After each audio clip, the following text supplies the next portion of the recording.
వస్తే చూద్దామంటేనే అర్థమవుతుంది కదా.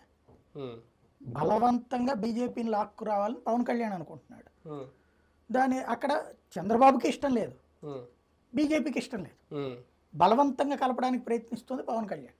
ఉమ్, ఉమ్. దానికోసం మాట్లాడుతున్నాడు ఆయన. చంద్రబాబు గారు కూడా తొందరపడ్డారా అభ్యర్థుల ప్రకటన విషయంలో? బీజేపీతో తేల్చుకొని మాట్లాడిన తర్వాత చేసుంటే బాగుండేదేమో, తొందరపడ్డారా? ఆయన వ్యూహాత్మకంగానే వ్యవహరించారు. ఉమ్, ఆయనకి బీజేపీ ఇష్టం లేదు. బీజేపీ రాకపోతే ఇంకొక 10% ఓట్లు ఎక్కువ వస్తేనే ఆయన నమ్మకం. ఉమ్, అంటే మైనారిటీ ఓట్లలో 20% తమ క్రిందసారి వచ్చినాయి, ఉమ్, 80% ఆయనకి పడ్డాయి. ఉమ్, ఎవరికి? జగన్కి. ఉమ్, 20% తెలుగుదేశానికి పడ్డాయి. ఉమ్, ఈ దఫా ఇంకో 10% వస్తాయి అనుకుంటే బీజేపీతో కలవడం వలన ఉమ్, అవి రావట్ల, రావు అనేటువంటిది క్లియర్ పిక్చర్ వాళ్ళు. ఉమ్, ఆ ఉద్దేశంతోనే బీజేపీ వద్దు అనుకుంటున్నాడు ఆయన. కానీ జగన్ని తట్టుకోవాలంటే ఓ బలమైనటువంటి తోడు కావాలి.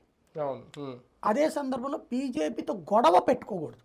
ఉమ్, గొడవ పెట్టుకుంటే దెబ్బతింటాడు. ఉమ్, కాబట్టి పవన్ కళ్యాణ్ మేము ముగ్గురం ఒకటే అంటే చూసి చూడనట్టు వదిలేస్తారు. ఉమ్, ఉమ్, వీళ్ళేమో అడ్డు చెప్పరు. ఉమ్. బీజేపీతో పొత్తు గురించి చంద్రబాబు ఇవాళ ఒక్క మొక్క కూడా నేను ఇన్ని సీట్లు ఆఫర్ చేశాను, లేదు అనలేదు. ఉమ్, అమిత్ షా నన్ను నిన్ను అడిగాడు, ఉమ్, నేను ఇన్ని ఆఫర్ చేశానని ఏమన్నా చెప్పారా? ఉమ్, ఎప్పుడు విపులంగా వివరణాత్మకంగా చెప్పే చంద్రబాబు ఉమ్, నోరు మెదపలేదు ఆ విషయంలో. ఉమ్, దాన్ని బట్టి అందులో ఇంకో ఈ పదం కూడా వాడారు, ఉమ్, బీజేపీ వస్తే చూద్దామని. ఉమ్, అంటే ఒక రకంగా చెప్పాలంటే ఇప్పుడు వాళ్ళు అడుక్కోవాలి మమ్మల్ని ఉమ్, అని అలా రప్పించడం కోసమే ఈ అనౌన్స్మెంట్ చేసింది. ఉమ్, ఉమ్, అంటే బీజేపీ తాత్సారం చేస్తోంది. ఉమ్, ఈయన చెప్పిన ప్రపోజల్కి వాళ్ళు ఒప్పుకోవాలి, వాళ్ళు చెప్పిన ప్రపోజలే వాళ్ళు అంటున్నారు. ఉమ్, కాబట్టి ఇప్పుడు అనౌన్స్ చేసేస్తే అప్పుడు బీజేపీ సచ్చినట్టు తొందరపడుతుంది, ఉమ్. లేదా బీజేపీ